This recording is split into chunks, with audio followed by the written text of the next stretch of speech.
So in the previous session, students, we have already completed concept of business ethics. We have seen need and importance of business ethics. We have understood the concept of Indian ethos. We have discussed in detail what do you mean by values and importance of values. We have understood work ethics. We have also completed no, we are about to start with code of ethics. Okay. In the previous session, I have started with corporate ethics, and I have explained you what are the social responsibility of the businessman towards various section of the society. I'm not going in detail now, because in the next chapter, you will be going to see individually. Okay. That means responsibility towards customers, responsibility towards dealers, okay, then bankers, government, see, business never works in isolation. एक businessman सिर्फ business नहीं चलाता है, okay, he has to have a good coordination with all the stakeholders. अगर सारे stakeholders के साथ में अच्छी नहीं बनेगी, okay, तो business affect होने वाला है, right? So we will be seeing that individually in the next chapter. For today, I am starting with code of ethics. I am going to go a little bit fast considering the, syllabus being so vast. Okay. So what do you mean by code of ethics? Ethics का आपको meaning मालूम है कि what is right? उसे बोलते हैं ethics. Okay. Of course, it is very difficult to choose between what is right and what is wrong. Okay. Businessman को commercially सोचते समय जैसे वो उसको प्रॉफिट बनाना है, मुनाफा is the main motive, right? लेकिन सिर्फ मुनाफा ही अगर वो सोचते रहेंगे तो आप और मैं उन्हें अलाउ नहीं करने वाले हैं लंबे समय तक के लिए, right? So therefore, okay, they have to understand the social responsibility towards the society. In that context, businessman को समझना होगा कि what is right, okay? Choosing what is right is very difficult. Okay. अच्छा, आपको मालूम है व्हाट इज राइट, लेकिन उस राइट को इम्प्लीमेंट करना इज इवन मोर डिफिकल्ट, क्योंकि आप एक बिजनेसमैन हो, आप चाहकर भी मुनाफे को ओवरलुक नहीं कर सकते हो, राइट? इन दैट कॉन्टेक्स्ट, तो एथिक्स का मीनिंग क्या है? Choosing what is right. Code of ethics क्या है? Set of principles. ओके, हम जैसे बोलते हैं ना कि आईडी वेयर करना चाहिए, it is important. Okay, it is your identity. मैं आपको पहचान पाऊंगी कि आप कौन से क्लास से हो, whether you are from this college or not, right? आपका फोन नंबर क्या है, एड्रेस क्या है, I can identify all that, है ना? तो can you just close the door in case if anybody comes, so it will be a noise disturbance for them. Okay. So identity card wear करना चाहिए, मैं बोल रही हूँ. ओके, अच्छा, मेरे सिर्फ बोल देने से क्या स्टूडेंट्स आइडेंटिटी कार्ड वेयर करेंगे? वही अगर मैं एक रूल बना लेती हूँ, ओके, एक नोटिस बना लेती हूँ और उसमें लिख देती हूँ compulsory students have to wear the ID card, okay, वही मैं अपने कॉलेज की वेबसाइट पे डाल देती हूँ, ओके, कि without ID card you will not be allowed to step inside. अब ये क्या हो गया? मेरा code of ethics. Okay, there's a set of principles which the company has to strictly follow.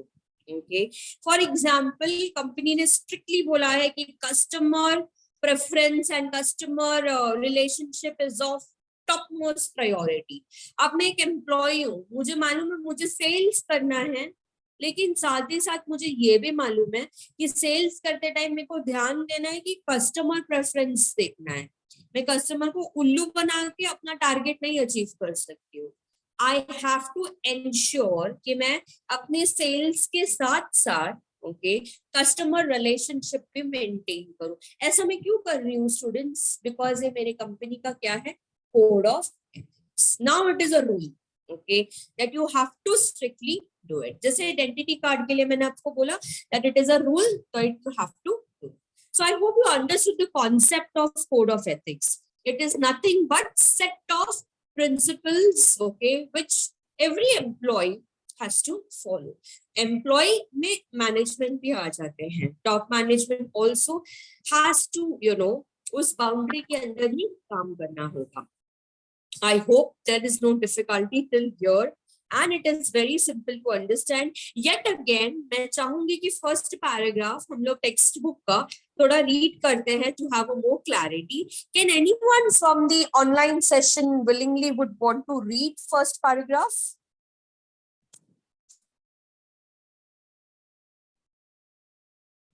None of you. Guys, I hope I'm at least audible.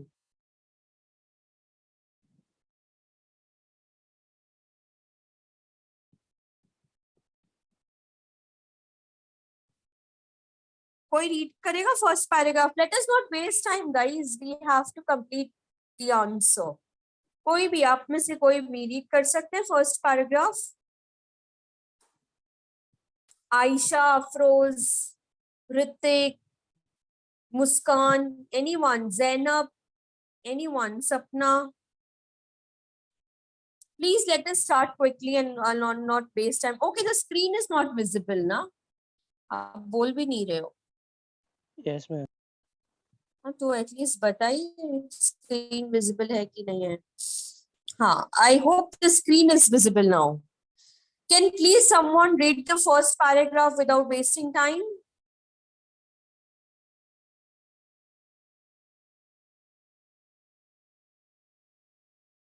Students I am waiting. Ayesha, Afroz, Muskan, anyone? Zainab read करोगे? Yes, ma'am. Yeah. Code of ethics. A code of ethics is a set of principles and practices that a business believes in and aims to follow it. A code of business ethics usually works in conjunction with a company mission statement and more specific policies about conduct to give employees, partners, vendors, and outsiders an idea of what the company stands for and how its members should conduct the activities. Yes. तो एक set of principle rules and regulations जब आप frame करते हो, okay, आप है ना idea देते हो आपके एम्प्लॉइज को और आउटसाइडर्स को कि भाई आपका बिलीफ क्या है. Okay, everyone is expected to follow that rules and regulation, those principles, and conduct their activities within the boundaries of those principles. I'm not planning to read the entire paragraph of Code of Ethics because जितना आप read करोगे, it is the meaning is one and the same. आप चाहे Wikipedia का definition ले लो या इंडस्ट्रोपीडिया का definition ले लो. In short, Code of Ethics is set of principles. Okay? अच्छा, कौन बनाएगा Code of Ethics? सबसे बड़ा क्वेश्चन है ना. कॉलेज का रूल्स रेगुलेशंस कौन बनाएगा? Okay, the biggest question, who is going to frame those code of ethics? Okay, so just 2 minutes, there are few students in the waiting room. Okay, so who is going to frame this code of ethics? अभी थोड़ा सा example ले लेते college का. Okay, तो हम college कैसे frame करेंगे rules and regulation? First of all, if it is a university affiliated college, हमारा कॉलेज किससे एफिलिएटेड है? मुंबई यूनिवर्सिटी से. तो हम अपना नया रूल पहले नहीं बना सकते. पहले हमें क्या करना होगा? यूनिवर्सिटी के रूल्स एंड रेगुलेशंस, उनका ही सिलेबस, उनका अटेंडेंस का रूल रेगुलेशन क्या है. Okay, we have to follow that. Examination pattern, ATKT system जो भी है. Okay, इसके बाद में कॉलेज खुद के भी रूल्स रेगुलेशंस बना सकते हैं within the boundaries. Okay, फिर कॉलेज ने बना लिया रूल की you have to wear ID card, attendance compulsory है. ओके, कपड़े कैसे वेयर करने, कुछ कुछ कॉलेजेस के बड़े स्ट्रिक्ट रूल्स होते हैं. For example, one of the college in our neighbouring area, Vivekananda education society, वहां पे स्लीवलेस अलाउड नहीं है. ओके, वहां पे कुछ रेगुलेशंस है. तो आइडिया क्या है बोलने का? डिसिप्लिन से रिलेटेड कॉलेज अपना रूल रेगुलेशन बना सकती है ना. तो ये कोड ऑफ, अब यहाँ पे मेरा ये एक्सप्लेन करने का मोटिव क्या है? टू मेक यू अंडरस्टैंड कि ये जो सेट ऑफ प्रिंसिपल्स है, इसको बनाने वाले कौन कौन होते हैं. अभी हमने अपने कॉलेज के लिए क्या देखा?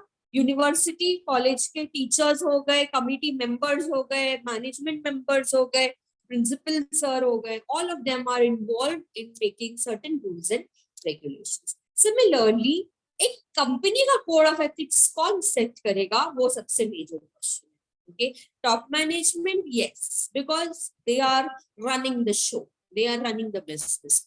Definitely they are the ones who will be certainly involved in framing the code of ethics.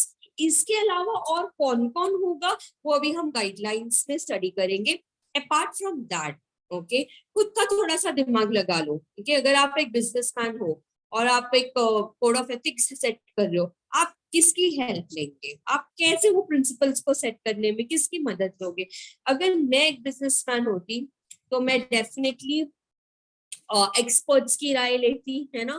मेरे कॉम्पिटिटर का कोड ऑफ एथिक्स क्या है, मैं वो देखती, राइट. मैं गवर्नमेंट के रूल्स एंड रेगुलेशंस को फॉलो करती. इंडस्ट्री स्टैंडर्ड्स क्या है, इंडस्ट्री में क्या कोड ऑफ एथिक्स है, ओके, मैं उसको फॉलो करती, राइट. एंड ऐसे मिलजुल कर मैं बैंकर्स को भी पूछती थी, ओके, कि उनका भी स्टेक पैसा लगाया है उन्होंने, उनसे पूछना हक बन, उनका हक बनता है that they should be informed, okay, before framing the code of ethics. These are several parties who can come together and frame good set of principles. Okay, let us understand. अच्छा, आपके टेक्स्ट बुक में code of ethics versus code of conduct दिया है, तो I'm just skipping that. We come to guidelines of code of ethics. I'm just sharing the students who are attending the session online. If at least be involved, because it is going to be very difficult, and get yourself vaccinated at the earliest, because very soon abhi offline lectures hi rahega sirf. Okay, I am waiting ki offline hi ho. Okay, because offline is much effective as compared to online lectures. Okay, तो ये मेरे चाहने ना चाहने के basis पे नहीं बोल रही हूँ, क्योंकि ये गवर्नमेंट एंड यूनिवर्सिटी का अभी आ गया है that you have to get yourself vaccinated at the earliest, okay, because we will be stopping the online lectures. we मतलब हमें ऐसा बोला जाएगा शायद से कि अभी आप अपना ऑनलाइन लेक्चर्स बंद करो, स्ट्रिक्टली ऑफलाइन लेक्चर्स ही, क्योंकि गिवन अ चॉइस, मैं अगर फुल्ली वैक्सीनेटेड हूँ और लेक्चर ऑनलाइन हो रहा है, तो मैं क्यों ट्रैवलिंग में पैसा डालूं, क्यों सुबह उठ के आऊं कॉलेज में, राइट ना. सो ये एटीट्यूड हटाने के लिए, okay, please be prepared. Students who are attending the lectures online, be prepared. Any moment university is going to come with a dead date, okay, कि ये तारीख दे दिया है भाई, आप ये तब तक वैक्सीन ले लो, नहीं लेते हो तो फिर अभी आपको ऑनलाइन लेक्चर्स का कोई बेनिफिट नहीं मिलेगा. Okay, so moving on to guidelines for developing code of ethics. Point number 1, guidelines का मीनिंग समझते हो ना कि हमें क्या करना चाहिए इफेक्टिव कोड ऑफ एथिक्स बनाने के लिए.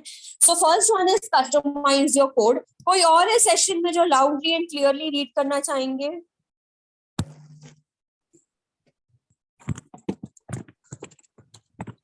I can see 25 students attending the lecture.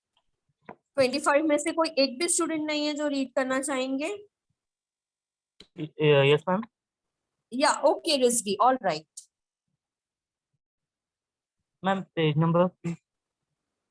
It is on page number 28. You can see the screen. The screen share is already on.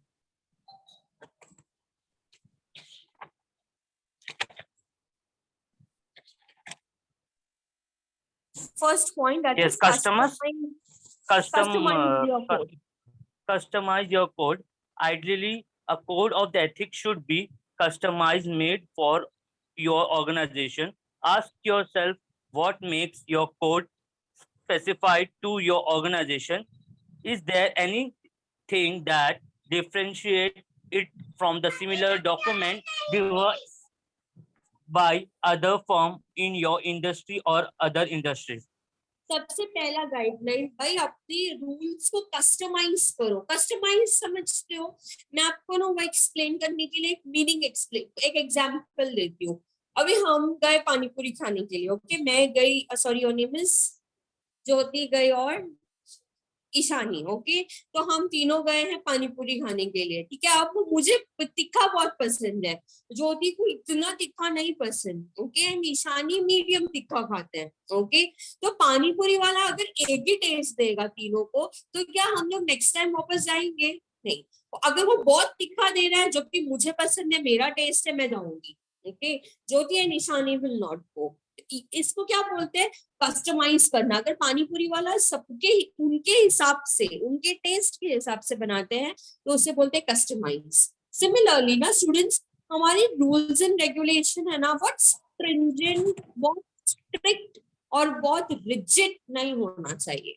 Okay, it should be something which is customised. Okay, थोड़ा flexibility होना चाहिए, जरूरत पड़ने पर हम वो rule को change भी करें, ऐसा होना चाहिए, करेक्ट ना। अदरवाइज अगर आप वही रूल फॉलो करते जाओगे करते जाओगे तो हाई टाइम ना आप एक पॉइंट पे आने वाले हो जहाँ पे आप आउटडेटेड बनते जा रहे हो। एग्री? तो first is customise your code. Okay, and then आपके टेक्स्ट बुक ने क्या लिखा है, थोड़ा स्पेसिफिक बनने की कोशिश करो। ओके, आप जब कोड डिजाइन रूल्स को ना थोड़ा स्पेसिफिक बनाओ। ओके, स्पेसिफिक मतलब आईडी वेयर करना मैंडेटरी है, अब मैंने सिर्फ इतना बोल दिया, तो भी मैं एक स्टूडेंट हूँ, जब मैंडेटरी मतलब कंपल्सरी, लेकिन अगर मैंने नहीं वेयर किया तो क्या होगा, ऐसे कुछ लिखा नहीं है उसके अंदर। तो अब मेरी चॉइस, मैं वेयर करूं या तो टीचर के सामने वेयर करूं, बाद में मैं रिव्यूज करूं, है ना। तो अब इसी चीज को अगर मैंने थोड़ा स्पेसिफिक बनाया होता, wearing ID card is mandatory or else there will be a penalty of 500। अब क्या हो गया, एकदम स्पेसिफिक, अगर मैंने ये नहीं किया तो ये होगा। तो हमें हमारा कोड ऑफ एथिक्स कैसा होना चाहिए, स्पेसिफिक होना चाहिए। Any difficulty till your students, ऐसा कुछ जो नहीं, बहुत फास्ट तो नहीं जा रही हूँ ना मैं, simple. Okay, all right. So I am Involve getting information from students who are attending the lecture offline. I am not getting any confirmation from the students who are attending online. Okay, please reply whether you are understanding or not. अच्छा, और एक Yes, चीज सुन ma'am. लो, हाँ, अगर मुझे लग रहा है कि जीरो इंटरेक्शन है तो मैं नेक्स्ट टाइम सिर्फ ऑफलाइन लेक्चर्स दूंगी, and I will stop recording the sessions and sending it across to you for your convenience, कि आप दिन के 1 बजे सो के उठोगे तो मैं 1 बजे उठ के मैम का रिकॉर्डेड लेक्चर सुनूं। I am going to stop all this. Okay, so you better be involved, otherwise be ready for the consequences. I am not going to ma'am, take start. any Should I start? IMP questions. Sorry, कोई कुछ बोल रहा है? Hello. हाँ, yes, yes, Rizvi. Hello. Ma'am, start करो. हाँ हाँ, एक सेकंड Involve रुको, employees, बेटा the people who will be guided by the code. Yeah. Hello, हाँ ma'am. एक सेकंड ना रिजवी, हाँ हाँ एक सेकंड रुक जाओ। तो I hope I am very clear with all my online students who are attending the class. थोड़ा इंटरेक्टिव बन जाओ, सिर्फ रिजवी नहीं है, आयशा, अफरोज, ऋतिक, जीस, थायरून, कुलसुम, मुस्कान, इतने सारे लोग हैं, Zainab, Saba. Okay, all of you please be involve. Okay, moving on to second point which is involving employees. Okay Rizvi, अभी आप रीड कर सकते हो। Involve employees, the people who will guide by the code should be actively involved in written it. If your organization is too large to get everyone involved, consider the selecting representative from various departments or the various business units. The document is bound to be more meaningful and find higher level of acceptance if employees are part of the process. अच्छा, अभी जिसने follow करना है rule, okay, उनको तो पूछना चाहिए ना, यस और no. So you should always involve. I think involving employ is something which today every modern company is doing, every modern organisation has realised one thing, कि अगर आपके बिजनेस को एक बेंचमार्किंग चाहिए, एक सक्सेस का कोई लेवल चाहिए, तो आपको अंडरस्टैंड करना होगा कि your employees are the only one, okay, who are running the show. Okay, your top management is making the strategy. Okay, वो लोग तो पॉलिसी बना रहे हैं अच्छे से, बड़े केबिन में सोफा पे बैठ के एसी चालू करके। एक्चुअल काम कौन कर रहा है? एम्प्लॉइज कर रहे हैं। है ना। तो इट्स वेरी इंपॉर्टेंट कि एम्प्लॉयज को पूछो कि आप कैसे रूल्स रेगुलेशंस फ्रेम कर। एक तो एक्सेप्टेंस भी मिलता है, एक्सेप्टेंस समझते हो ना, बाद में एम्प्लॉयज ना किटकिट नहीं करेंगे, इजीली एक्सेप्ट करेंगे। तो उनको पहले से शुरुआत से ही इन्वॉल्व करो। I don't know how many of you are management students who are listening to the session. Management का सबसे प्राइम या फिर सबसे बेसिक प्रिंसिपल क्या पता है? पार्टिसिपेशन। ओके, पार्टिसिपेशन यानी क्या? सबको इकट्ठे इन्वॉल्व करना। एक तो आपको है ना अलग अलग पहलू भी मिलेगा। एक अकेला बंदा अगर जैसे सोचता है वो एक ही तरीके से सोचने वाला है, वही अगर आप सबको इन्वॉल्व करते हो तो सबको पॉइंट ऑफ व्यू मिलता है, और सबके पॉइंट ऑफ व्यू के हिसाब से एक अच्छा खासा आइडिया आएगा, राइट। तो वैसे ही कोड ऑफ एथिक्स की इन्वॉल्व योर एम्प्लॉयज। हो सकता है कि आपकी कंपनी बहुत बड़ी है, okay, and involving every employee is not possible for you, so you can do one thing, you can take the representations, okay। College में स्टूडेंट्स काउंसिल करके होता है ना, क्योंकि आप सारे स्टूडेंट्स को नहीं इन्वॉल्व कर सकते। आप क्या करते हो, क्लास का सीआर हो गया, कि स्टूडेंट काउंसिल ऐसे कंपोज होता है ना, कल्चरल कमेटी का एक मेंबर हो गया, एनएसएस का एक मेंबर हो गया। अब ये लोग पूरा रिप्रेजेंट, अब अगर ये लोग एग्री करते हैं, ओके, तो बाकी स्टूडेंट्स भी एग्री करना चाहिए, like that. So involve your employees, ये है मेरा सेकेंड गाइडलाइन। आप क्या स्टडी कर रहे हो students? Guidelines to develop good code of ethics या इफेक्टिव कोड ऑफ एथिक्स। तो पॉइंट नंबर 1 तो वेरी सिंपल, कस्टमाइज करो। Point number 2, again very simple, involve your employees. Now let us go with the third one, which is consult the key stakeholders. Okay, Rizvi, you can continue.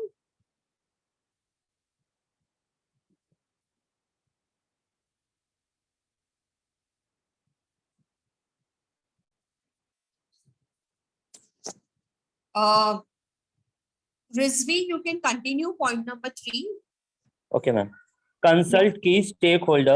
It is good idea to consult the key stakeholder, including customer, supplier, local community group, as to what we think should be in your code.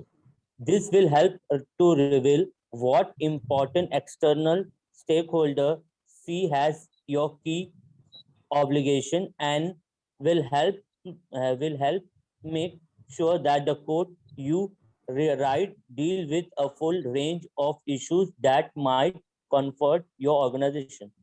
हाँ, तो कोई भी ऐसा rule बनाने से पहले, code of ethics set करने से पहले या प्रिंसिपल सेट करने से पहले, आप अगर की स्टेक होल्डर्स को पूछते हो, स्टेक होल्डर्स कौन होता है? कस्टमर हो गया, बैंकर हो गया, सप्लायर हो गया, डीलर हो गया, so many customer, so many stakeholders. अब सबको पूछोगे ना तो इसका फायदा क्या है मालूम है?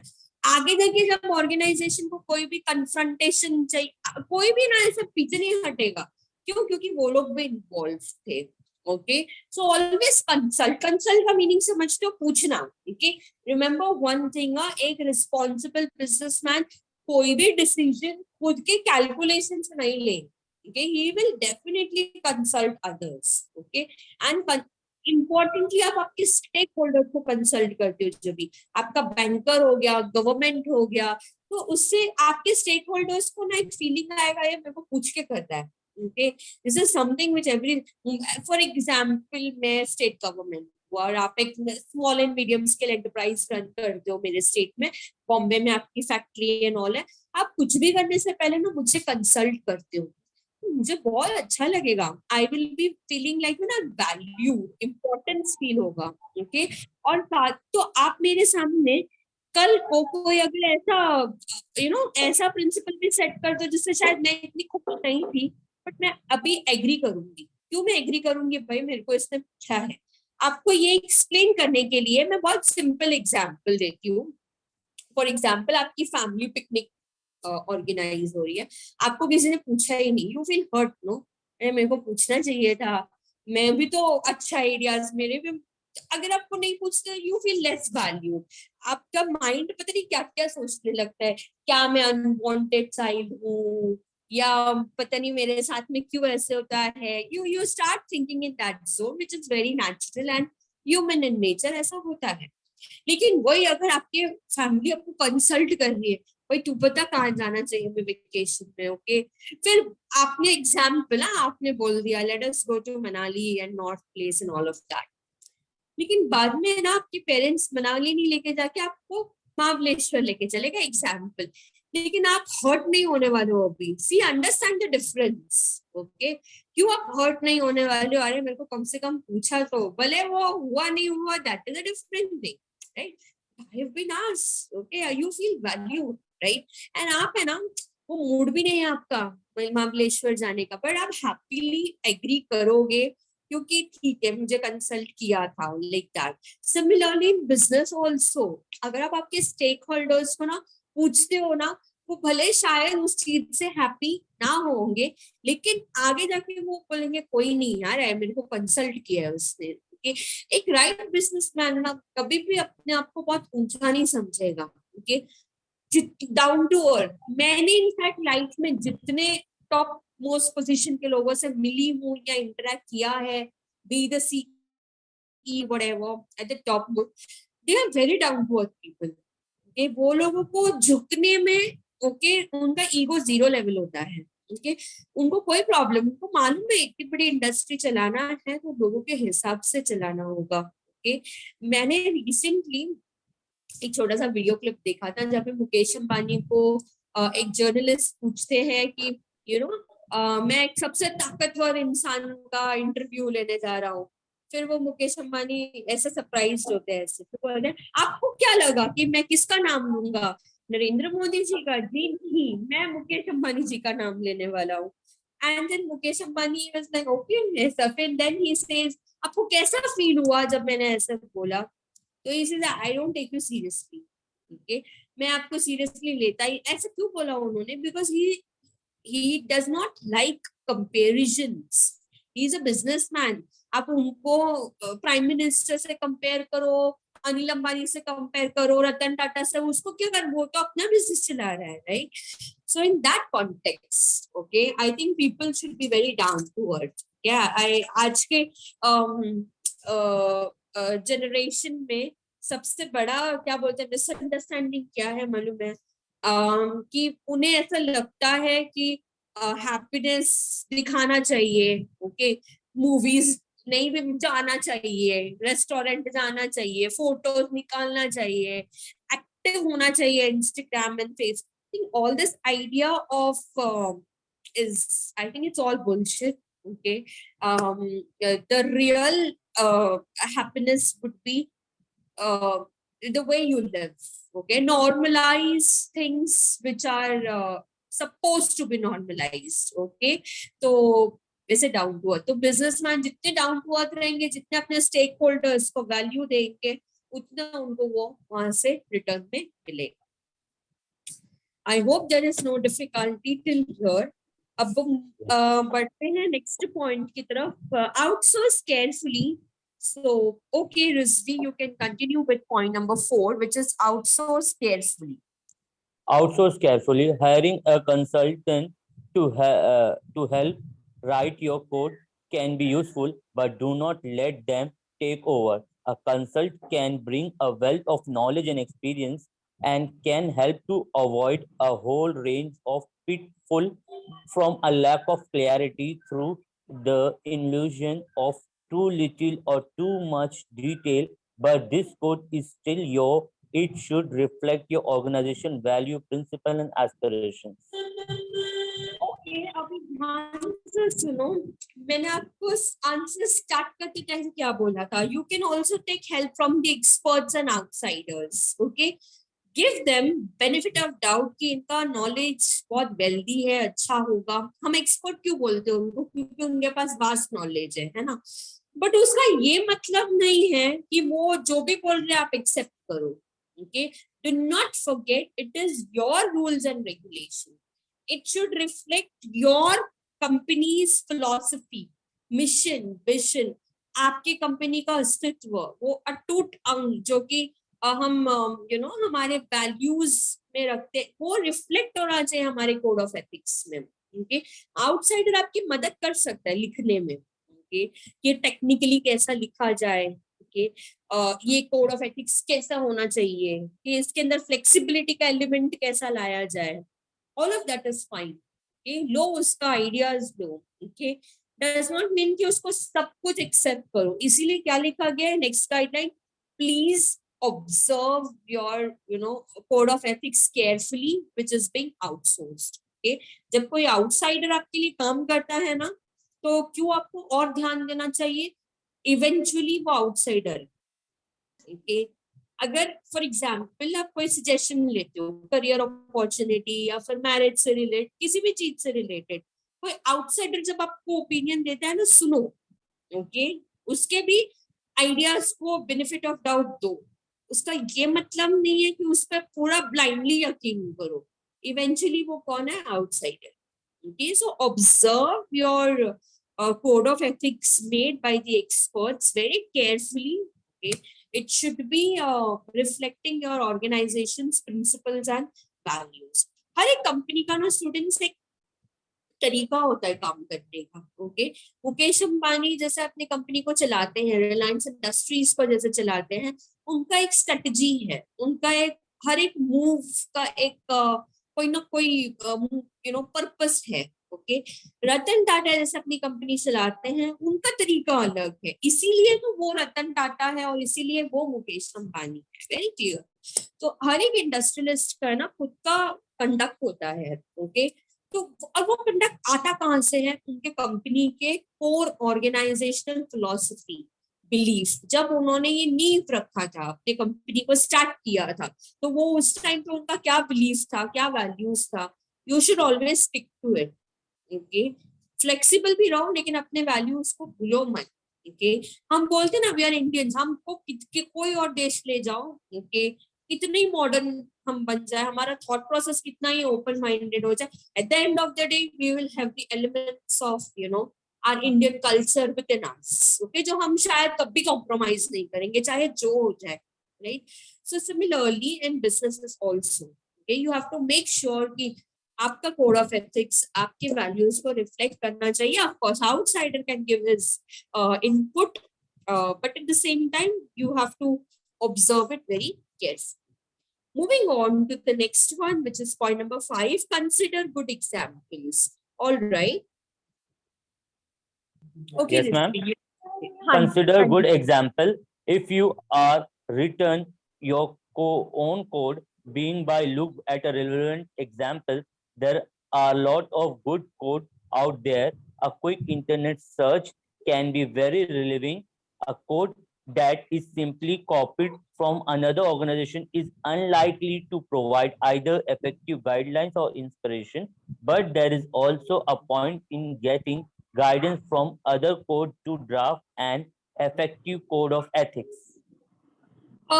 Consider good examples। देखो how your competitor is doing, but do not copy your competitor। ऐसा करने से इनफैक्ट आपका इमेज खराब होगा। okay? क्योंकि वो इवेंचुअली आपका कॉम्पिटिटर है ना, तो वो उसका और फर्स्ट ऑफ ऑल उसका कोड ऑफ एथिक्स उसके कंपनी के लिए एप्लीकेबल है। ओके हमारा कोड ऑफ एथिक्स हमारी कंपनी, क्योंकि अपने रिसोर्सेज अलग है, अपना आइडियाज अलग है, तो we can see to the good examples. Okay but analyse कि मुझे इसको लेना चाहिए या मुझे नहीं ले। Of course internet search is a good option. You can also do one thing कि जो कंपनी बहुत ही सक्सेसफुल है, जिसका स्टैंडर्ड्स बहुत हाई है, उसके कोड ऑफ एथिक्स को रेफर करो। वो लीडर है इसके लिए। ओके अगर वो लीडर नहीं होता तो बात अलग है। जो लीडर है तो वो लीडर क्यों है, वो कुछ करेक्ट कर रहा होगा इसलिए वो लीडर है, right.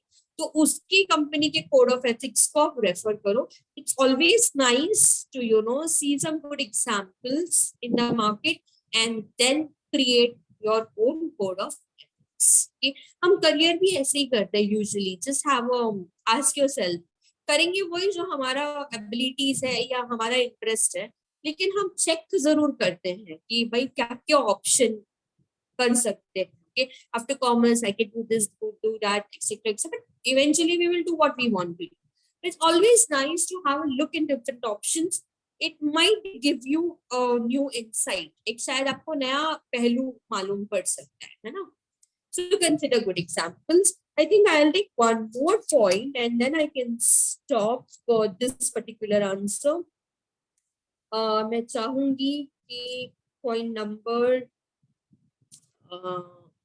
okay, we will go with point number 6 only, that is clarity of scope. Okay, all right, you can continue that point. Clarity on scope. Your code should make clear who within your organization will be governed by it. It should cover everyone from the lower level to top level in the organization. The code of ethics should not be draft only to be followed by the lower level employees and not by the top level manager.